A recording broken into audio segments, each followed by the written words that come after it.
মুরব্বী এবং আমার ভাইরা, আসসালামু আলাইকুম। আমি হাফিজুর রহমান মন্নু, আতিয়ার রহমান কবিরের 4 নম্বর ভাই। আমরা 5 ভাই, তো আমি 4 নম্বর। আমি গ্রামীণ ব্যাংকে চাকরি করছি 34 বছর, পরে অবসরে আসছি। আমি ছাত্র জীবনে ছাত্র রাজনীতির সাথে জড়িত ছিলাম এবং চাকরি অবস্থায়ও রাজনীতির বাইরে ছিলাম না। চাকরি অবস্থাতেও মানে যারা রাজনীতি করে ওখানে বসেও কিন্তু তার মন কাঁধে রাজনীতির কথা আসলে, কিংবা দেশের যে কোনো পরিস্থিতিতে তারা কিন্তু অংশগ্রহণ করে। সে সক্রিয়ভাবে অংশগ্রহণ করে কেউ, আর কেউ হয়তো মৌন সমর্থন দিয়ে অংশগ্রহণ করে। তা আজকে যে আমরা এখানে ডাকছি, এখানে কিন্তু কোনো পলিটিক্যাল পার্টিকে ডাকি। এটা আমাদের যে গ্রাম্য দল, যে ইউনুস ভাই বলছে যে 300 বছরের আগে আসলে তাই ব্রিটিশ আমল থেকে কিন্তু এই যে প্রথাটা, এই প্রথাটা কিন্তু আমাদের এই এলাকায় প্রচলিত আছে। অন্য এলাকা দেয় কিন্তু গ্রাম্য দল নাই। এখন হয় বিএনপি নাই, আওয়ামী লীগ নাই, জাতীয় পার্টি, এই 3টে পার্টি নাই, জামাত, এই 4টে পার্টির মধ্যে কিন্তু সারা দেশ বিভক্ত। অনলি আমাদের এই সালতানগর কান্দা কিন্তু এই দক্ষিণ অঞ্চলের কিছু জায়গা এখন ওই যে সামন্তবাদের যে শেষ চিহ্ন যেটা, এইটা এখানে আমাদের এখানে এখনো আছে। এবং আপনারা এই থাকাতে যেটা হয়েছে, এই যে আপনারা বলছেন যে আমরা কেউ আওয়ামী লীগ করি, কেউ বিএনপি করে এখানে আসেন, এই কেউ আওয়ামী লীগ এবং কেউ বিএনপি করেন বিদায় কিন্তু শান্তিপূর্ণ সহাবস্থানে আসেন। আওয়ামী লীগ ক্ষমতায় থাকলে বিএনপিকে দেখে রাখেন এবং বিএনপি ক্ষমতায় থাকলে আওয়ামী লীগকে দেখে রাখেন, তাই না? এই জন্যই কিন্তু সহিংসতাটা হয় নাই। এই জন্যই কিন্তু সহিংসতা হয় নাই, কিন্তু সারা বাংলাদেশে কিন্তু সহিংসতা হয়েছে। এই মূল কারণ আমি অনেক ঘাটছি যে সালতার মানুষ, নগরকান্দার মানুষের কথা শুনে শিউরে ওঠে সবাই। এখানে পোস্টিং নিতে চায় না পুলিশরা, যে এখানে হাঙ্গামা হয়, থানা জ্বালাও পোড়াও হয়, ইউনো অফিস জ্বালাও পোড়া হয়, হামলা হয়। অতএব এখানে কেউ পোস্টিংও নিতে চায় না। কিন্তু এখন এবার যেটা আপনারা দেখাইছেন যে আপনারা কত বড় শান্তিপূর্ণ সহাবস্থানে থাকেন এবং আপনারা কোনো এরকম কোনো অ্যাগ্রেসিভমূলক কার্যকলাপ এখানে করেন না। আজকে যে 300 বছরের দল যারা এখানে আমরা করতেছি একসাথে, এবং তারা কিন্তু শান্তিপূর্ণভাবে আছে। কিছু লোক আছে কিন্তু বিশৃঙ্খলা সৃষ্টি করে, তারা এদারসে যায় এদারসে যায়, ঘোরাফেরা করে। এই যে আমার ভাই ছোটো ভাই হাবিব যেটা বললো যে 2-3 জন নয় খালি মানে গ্রামের এই মাথার থেকে ওই মাথা খালি দৌড়াদৌড়ি করতেছে, ও বাড়ে না। ওই 2-3 জন থেকে ছুটে আসে কিন্তু এখানে আসে। এখানে ছোটার লোক কিন্তু অনেকে আসছে কিন্তু এখানে, তো তারা নিতে পারে নাই, চেষ্টা করছে কিন্তু। তা আপনারা যদি সবাই সংঘবদ্ধভাবে থাকেন, ইনশাল্লাহ এখান থেকে আমাদের যে 300 বছরের পুরনো দল, এটা ছোটাইতে পারবে না। আমি ভিলেজ পলিটিক্স কম বুঝি, কিন্তু আজকে যেটা বুঝলাম এই ভিলেজ পলিটিক্সের মধ্যে আপনাদের মধ্যে সহমর্মিতা, এই যে একতাবদ্ধ থাকার যে একজনের প্রতি আর একজনের প্রতি আস্থা, হ্যাঁ, এই ভালোবাসা, এইটা যে ব্রিটিশ আমল থেকে চলে আসছে, এখনো আসছে, এবং এইটা মনে আর ছোটানো যাবে না। আমি বলছিলাম যে এইটা ছুটাইতে হবে, ছুটে হয় বিএনপি নাই পলিটিক্যাল পার্টি হবে। কিন্তু আমি যেটা আজকে দেখলাম এটা ছুটান না, না ছুটাই ভালো। আপনারা থাকবেন ইনশাল্লাহ, আপনাদের সাথে আমরা আসি। আমাদের পরিবারে যেটা, আমরা কিন্তু খুব অবস্থা সম্পন্ন লোক না, টাকা পয়সাও নাই, কিন্তু আমরা আল্লাহ হয়তো আমাদের ভাগ্যে লিখছে, আমরা লেখাপড়া শিখছি। আপনারা জানেন এখানে আমরা যারা বিশেষ করে আমরা যে 5 ভাই আছি এবং আমাদের ছেলেমেয়েরা আছে, সবাই লেখাপড়া শিখছে এবং ভালো ভালো ভালো অবস্থানে আছে। আজকে যে সরকারের তত্ত্বাবধায়ক সরকারের আন্তর্জাতিক সরকারের যে প্রধান ডক্টর মোহাম্মদ ইউনূস, আমি গ্রামীণ ব্যাংকের ডিজিএম অবস্থা, আমি ঢাকা বিশ্ববিদ্যালয় থেকে মাস্টার্স পাস করার পর গ্রামীণ ব্যাংক একটা কলেজে অধ্যাপনা করি কিছুদিন, পরে ওখান থেকে গ্রামীণ ব্যাংকে ঢুকি। আমি সেখানে 34 বছর কাজ করছি এবং ডক্টর ইউনূস স্যারের সাথে আমি সরাসরি 12 বছর কাজ করছি সেটা অফিসে। তারপরে যে আরেকজন স্বাস্থ্য পরিবার পরিকল্পনা মন্ত্রণালয়ের দায়িত্ব পাইছে যে নুরজাহান বেগম, ওনার সাথেও আমি কাজ করছি সেখানে। এই 12 বছরই হেড অফিসে উনি ছিলেন, আমি ছিলাম।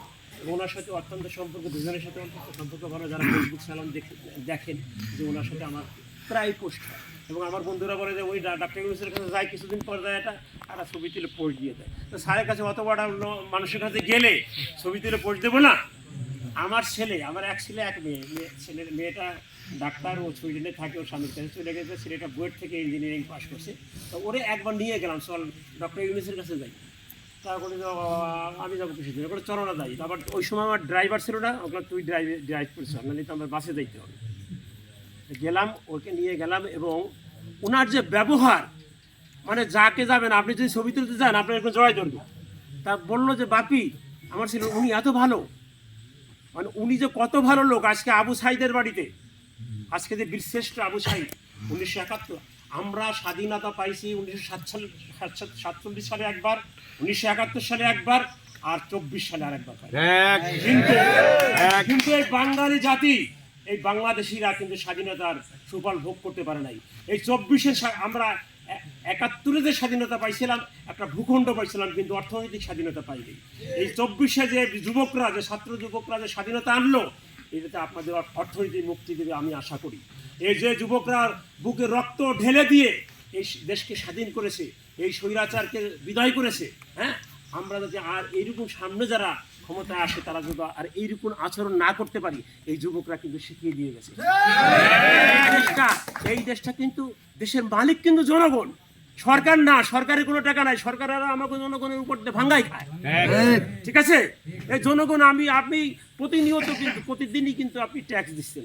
লবণ কিনতে যান, মরিচ কিনতে যান, যা ছোড়া কিনতে যান, যা কিনতে ওই ট্যাক্স দেন, ওই ট্যাক্স দিয়েই কিন্তু সরকার তার এই দেশ চালায়। পদ্মা সেতু বানাক, যেই করুক না কেন, বিদেশিতে লোন আনুক, সেই লোন পরিশোধ করুক, সব কিন্তু আপনার টাকায়। ডক্টর ইউনূস যেহেতু এই দায়িত্ব নিছেন, এবং উনি সারা বিশ্বে যে উনার কত নেম ফেম, ওর কত নাম সুনাম যশ আপনি কল্পনা করে ছাড়তে পারবেন না। অনেক দেশ আছে যারা বাংলাদেশকে চেনে না, যারা ডক্টর ইউনূসের মাধ্যমে বাংলাদেশকে চেনে। যখন বলে যা ডক্টর ইউনূস, ও বাংলাদেশ, তুমি কি বাংলাদেশেরই? ডক্টর ইউনূসের জীবনী অনেক বিশ্ববিদ্যালয়তে পড়ানো হয়, পাঠ্যপুস্তকে আছে। ডক্টর ইউনূসের থিওরি সারা বিশ্বের 100টা দেশে এটা পরিচালিত আছে। আমরা বাংলাদেশিরা কোনো কিছু শিখতে হলে বিদেশে যাই, একটা পিন বানাইতে হলে চীনে যাইতে হয়, যে পিন কীভাবে বানাইতে হবে। একমাত্র গ্রামীণ ব্যাংক শেখার জন্য কিন্তু বিদেশিরা এখানে লাইন ধরে, আবার তাদের দেশে যায় সেটি গ্রামীণ ব্যাংক করে। এরকম বিশ্বের 100টারও বেশি দেশ আছে, তাদের দেশের দারিদ্রতা বিবেচনার জন্য গ্রামীণ ব্যাংকের সৃষ্টি করছে। সেই ব্যক্তি এই দায়িত্ব নিছে। ইনশাল্লাহ এই দুজন ব্যক্তির সাথে, মানে ডক্টর ইউনূস, যিনি তত্ত্বাবধায়ক সরকারের বা অন্তর্বর্তীকালীন সরকারের প্রধান, ওনার সাথে আমার অত্যন্ত ভালো খাতির, এবং উনি যতদিন ক্ষমতায় থাকে ওনার মাধ্যমে আমি যদি এই এলাকায় কোনো উন্নয়ন করতে পারি, আমি আপ্রাণ চেষ্টা করব। স্বাস্থ্য আছে যেহেতু, উনি স্বাস্থ্যসেবার ক্ষেত্রে যদি আমি কিছু করতে পারি, করার পরিকল্পনা আছে, আমাদের অনেক করার পরিকল্পনা আছে। এখানে একটা হসপিটাল করার পরিকল্পনা আছে, সেইটা আমরা এবার আমাদের এই স্বপ্নগুলো বাস্তবায়ন হবে। আমাদের পয়সা করি নাই, আমার আব্বারও কিন্তু পয়সা করি ছিল না, কিন্তু সে জমি বিক্রি করে দিয়েছে, দেখছি বড় বড় জমি। ওই জমিতে কী করবো, হাকিমরা জমি বিক্রি করে দাও, মানে আমার ছেলে মেয়ে মানুষ হয়ে হলো। আপনাদের কাছে অনুরোধ থাকবে, আপনার ছেলে মেয়েদের মানুষ করবেন, শিক্ষিত করবেন। দেখবেন এখানে কিন্তু ইনভেস্টমেন্ট, মানুষ পুঁজি বিনিয়োগ করে হলে ব্যবসায়, আপনি পুঁজি বিনিয়োগ করবেন আপনার সন্তানকে মানুষ করার জন্য।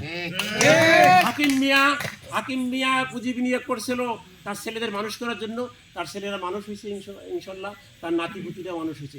আমরা চাই এখানে যারা আছেন, হ্যাঁ, প্রত্যেকের ছেলে মেয়ের জন্য মানুষ হয়, এবং প্রত্যেকের ছেলে মেয়ের জন্য একটা ভালো পজিশনে যেয়ে পৌঁছাতে পারে, এবং বাংলাদেশটা যেন আমরা আরও আগায় নিতে পারি। আর ডক্টর ইউনূস যেটা বলছেন যে আপনারা আমার কথা শুনবেন, তার কথা শুনবেন। এই যে চাঁদাবাজির কথা বলা হলো, এই চাঁদাবাজির জন্য কেউ না করতে পারে, এই চাঁদাবাজি যে করবে আপনি প্রতিবাদ করবেন। হ্যাঁ, যদি কেউ তার উপর হামলা করে প্রতিবাদ করবেন, যদি কেউ সংখ্যালঘু হিন্দুদের উপর কোনো আক্রমণ করে লুট করতে যায় প্রতিবাদ করবেন। আমরা শান্তিপূর্ণ সহাবস্থানে বাস করি, আমরা সেই শান্তিপূর্ণ সহাবস্থানে বাস করতে চাই। এখানে কিছু লোক আছে দুষ্কৃতিকারী, তাদের কামই হলো, তাদের কোনো দল নাই, তাদের কামই হলো চাঁদাবাজি করে খাওয়া। আজকে বিএনপি ক্ষমতা আসে, সেখানে তারা চলে আসে, আবার আওয়ামী লীগ ক্ষমতায় গেলে সেখানে তারা চলে যায়। এই দুষ্কৃতিকারীদের থেকে আমরা নিষ্কৃতি পেতে চাই।